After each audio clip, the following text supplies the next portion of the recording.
سرجم ئەو بابەتە پەیوەندیدارانەی کە پێیوەستن بە کەرتی تەندروستی بە شێوەیەکی گشتی باسی لێوە دەکرێت بە تایبەتی دۆخی نەخۆشخانە حکومیەکان کە لە دۆخێکی زۆر خراپدایە، هەروەها سندوقی شێرپەنجە دابینکردنی ڤاکسین و هەروەها پلانی دابشکردنی ڤاکسین و هەروەها نرخی پشکنینی کۆڕۆنا لە خاڵە سنوورەکان و هەموو ئەو بابەتە گشتیانێکە لە کەرتی تەندروستیدا ڕۆژانە دەیان بیستین ئەمڕۆ لە کۆبوونەوەدا گفتوگۆی لەبارەوە دەکرێت. ئەکەم تەرخەمێکی زۆر لەلایەن وەزیری تەندروستیەوە هەیە لەلایەن حکوومەت بە شێوەیەکی گشتی و وەزارەتی داراییش وەزارەتی تەندروستی کەم تەرخەمن بەرامبەر بە خراپی دۆخی نەخۆشخانە حکومیەکان و ئەو ناهاوسەنگی لە نێوان نەخۆشخانەی گشتی و نەخۆشخانە تایبەتەکانە هەیە. ئێمە لە ماوەکانی ڕابردوو هەر لەم خولەیە یاسایەکی زۆر باشمان دەرکرد کە فەراغێک بوو ئەویش مافی نەخۆش بوو. مافی نەخۆش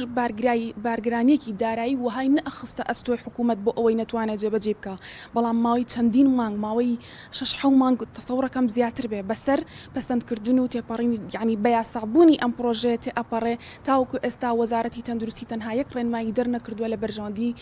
جێبەجێکردنی یاسای مافی نەخۆش. تاوەکو ئێستا دۆخی نەخۆشخانە حکومیەکان و نەخۆش لە چ دۆخێکا بوو پێشتر کە ئەم یاسایانە بوو لە ئێستاشا